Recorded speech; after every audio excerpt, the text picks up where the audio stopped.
Joining me today is Tom Marsh, who's the town manager of the Windsor, Vermont. So Tom, let's start with the big news. GMP's pulled out. What's the impact on Windsor? And I pulled out maybe too strong. They've really put this plan on for the solar farm on hiatus. What's the impact on Windsor, and where do you go from here? Well, I think it's a positive development. When solar arrays of this magnitude are being proposed, there's a Public Service Commission process that's followed. Act 248 guides that process. But before it even got to that step, Green Mountain Power in the state of Vermont came to the town of Windsor and said, we're looking to propose this solar array, which would be one of the biggest, if not the biggest in the state, to help meet a legislative mandate to reach 50% renewable energy by 2017, as well as a mandate for state facilities to meet a similar goal. So when the project was presented to us, it was really focused on how this project would fit in meeting those goals on a broader scale. I think what was unknown to Green Mountain Power is separate from the issue of renewable energy. The state had been working between two different departments, Buildings and General Services, which oversees the prison and the 900 acres it sits on, and an interest by the Commission or the Department of Fish and Wildlife to oversee the acreage outside the fences. That department is much more capable of providing a prudent management plan to the open space that's out there.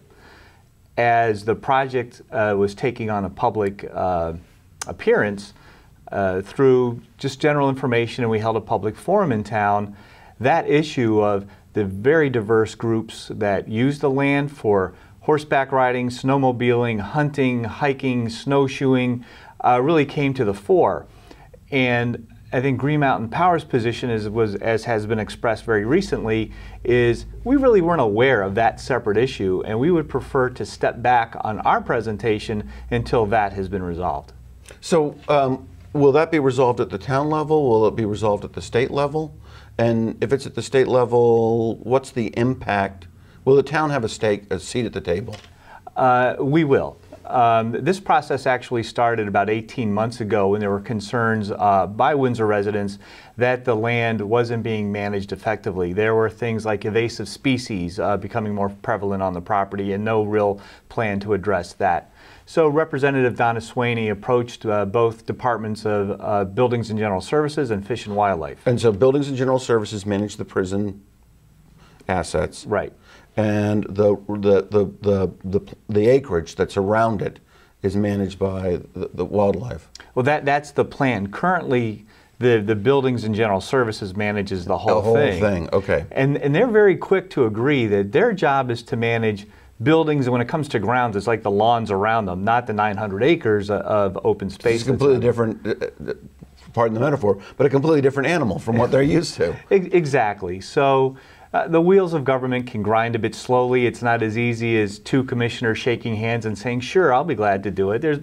There are a lot of agreements on how the land is used that have to be adjusted. So at any rate, for the last year and a half or so, those two departments have been talking about transferring the oversight from the one commission to the other. Frankly, I wish it would have happened quite a bit sooner, but and the issue of will the town have a seat in that, we were the ones that initiated the process. And I expect from this point forward, we are going to be more engaged, because now really the question is going to be, does Buildings and General Services transfer all of the land outside the fence and whatever the appropriate buffer is to Fish and Wildlife, or will there be sections of the probably 800 or so acres that are left over that are going to be maintained by Buildings and General Services for projects like the solar array that's being proposed? And we certainly would like to be involved in that discussion. Do you think that's going to happen in the next 3 months, 6 months? Are we looking at another year? I think it's going to be much less than a year. If the two commissions can't agree very shortly, say between now and the end of this calendar year, Representative Sweeney will be introducing legislation in the next session to mandate that transition happens.